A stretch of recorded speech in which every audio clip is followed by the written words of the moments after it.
সুপ্রিয় অনার্স প্রথম বর্ষের শিক্ষার্থীরা যারা জাতীয় বিশ্ববিদ্যালয়ে পরীক্ষা দিয়েছিলে তাদের রেজাল্ট আজকে দুপুরের মধ্যে প্রকাশ করা হবে ইনশাআল্লাহ। ভিসি স্যার প্রদত্ত এই তথ্যটি আমরা পেয়েছি।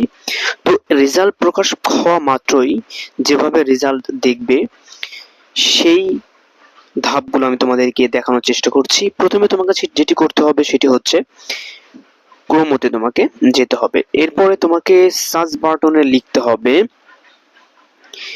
NU admission result.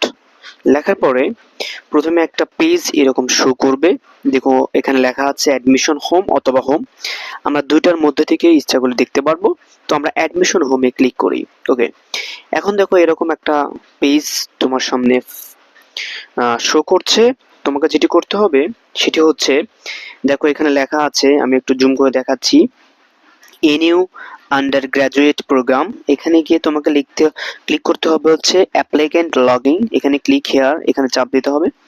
এরপর এরকম একটা পেজ আসবে, তোমাকে এখানে অ্যাডমিশন আইডি লিখতে হবে এবং এখানে তোমাকে পিন নম্বর দিতে হবে। দেওয়া মাত্রই তোমার যখন লগইন করবা তখন সাথে সাথে তোমার রেজাল্ট এখানে শো করবে, অর্থাৎ তুমি কোন কলেজে চান্স পেয়েছো এবং কোন সাবজেক্টে চান্স পেয়েছো সেটি চলে আসবে। এরপরে আরেকটা প্রসেস হচ্ছে, যখন তোমাদের রেজাল্ট দেওয়া হবে এই ওয়েবসাইটে তোমাদের অনলাইন অ্যাডমিশন, দেখো এখানে লেখা আছে, এখানে অনেক ধরনের সিস্টেম দেওয়া আছে। এখানে তোমার লেখা থাকবে NU অ্যাডমিশন রেজাল্ট। তো এখানে ক্লিক করেও তোমরা তোমাদের রেজাল্ট দেখতে পারবে। এবং প্রশ্ন হচ্ছে, অ্যাপ্লিক্যান্ট লগইনে ক্লিক করার পরে অনেক ধরনের প্রশ্ন হয় যে এখানে আমরা কি লিখবো।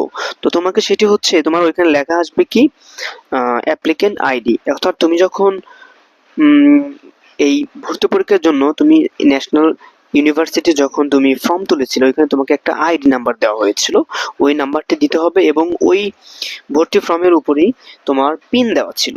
তো তুমি পিন দিয়ে যখন লগইন করবে,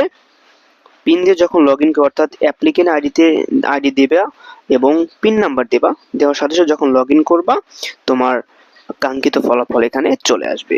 আশা করছি ভিডিওটি সবার ভালো লেগেছে। এতক্ষণ সাথে থাকার জন্য সকলকে ধন্যবাদ। আসসালামু আলাইকুম।